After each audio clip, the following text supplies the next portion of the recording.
Okay, what's the goal here with evidence? Well, it's to convince the court to take it and to believe in it. We need to talk about within evidence ownership, hearsay, authentication, and challenges to that. That's kind of the topic that we're talking about here. So let's talk ownership and possession just for a second. Take a look at this slide. Factors that determine the knowledgeable possession of data. Placing a subject at the computer or on a particular date and specific time. Presence of files at a location other than the default. Files itself may contain ownership details that might be evidentiary value. Presence of concealed data, recovering password protected or encrypted files that might reveal possession of files. Ownership details of a file. We want to tie this piece of evidence to the particular adversary in this case. And these details here will help to establish that ownership and that possession. If it's your computer and you have a username and password on that computer that only you know, and it is established that that's your username and that's your computer, well then the contents of that computer is also yours. And we can dig down into that. We can actually get down to the encryption password on a particular file or folder or contents. And if that password also matches up with the other password that was used to log in, or it's your mother's maiden name and your wife's first child's name, and it's combined together, and it's established that that's information that only you would know as the password for this, then that ties you closer and closer and closer to that evidence that we want to use to prosecute you. Now, we need to talk about the whole concept of hearsay. Hearsay simply is something that is not direct evidence. What do we want? Well, what we want is we want best evidence. Best evidence is, I saw you stab him. That's direct evidence. And in a court of law, I sit down and I say, I saw the defendant stab the victim over there. Direct evidence. The problem is we don't have direct evidence with computers. Because computers can't say, well, maybe Siri can, but computers can't say, I saw you do anything, because they don't know you, they don't recognize you. We have to tie you to it in some other way. So what we do is we say, okay, we've got records of regularly conducted business activities. There are business records. That's normally collected by this tool here. That computer record is still hearsay, but it is acceptable if it's collected as a normal business activity. In other words, if you do this thing all the time, the computer does this thing all the time, then it can be admitted into evidence. Now, there are three types, by the way. Those that record assertions of persons, that's truly hearsay. And then records resulting from a process that you keyed in or you did this over a period of time, that's non-hearsay. And then there's this finer grain one down below, which is a combination of the first two, which is partial hearsay. And it's up to the judge to determine whether that is admissible or not. When we talk about computer created, we have to talk about it from the standpoint of we're talking about a trusted program.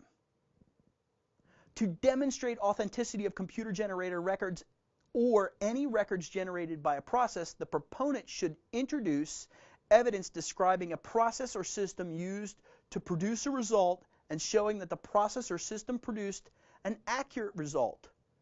In other words, this computer program does this particular process in a repeatable manner.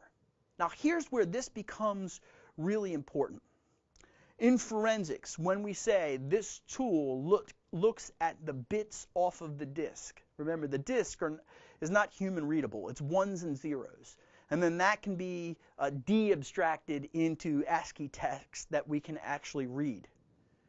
That computer program that we use must do that accurately with a high degree of precision.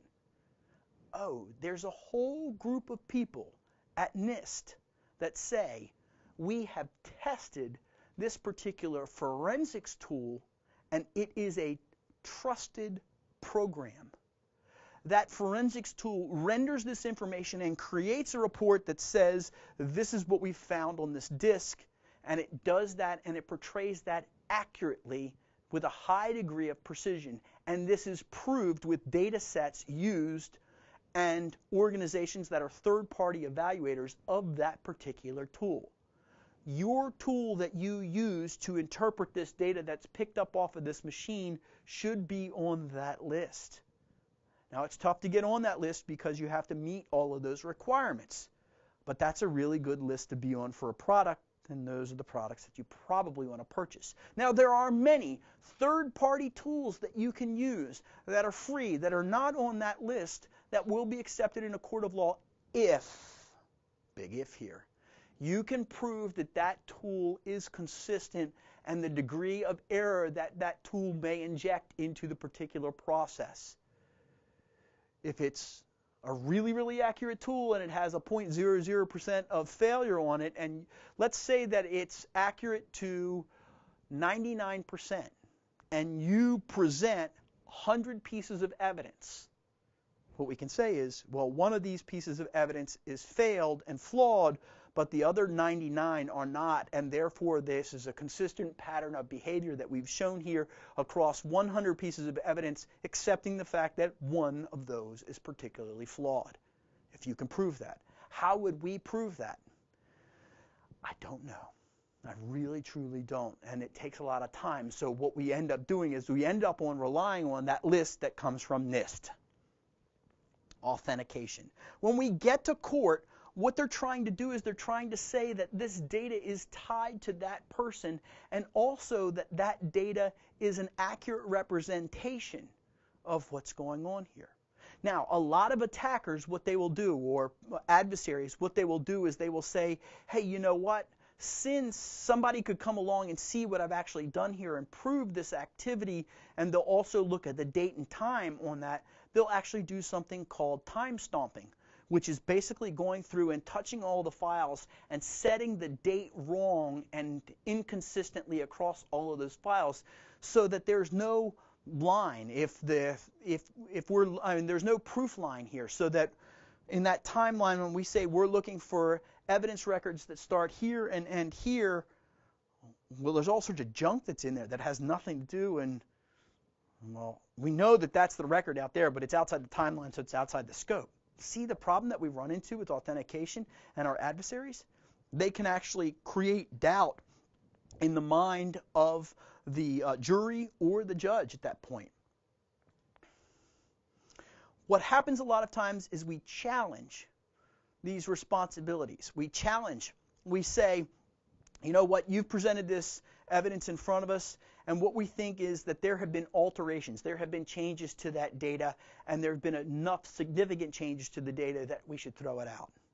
Or that we don't know who actually created this because there are two people, Jeremy and Dean both work on this computer. It could have been Jeremy impersonating Dean, so we don't know that it was actually him. Or we can say authenticating contents or appearance of a website. Well, we can say, hey, you know what? He did go visit that site, but when he visited that site, there wasn't this material on that particular site. In all those cases, what we're doing is we're saying this evidence is flawed. The opposing counsel is going to try and challenge you at every turn with your evidence.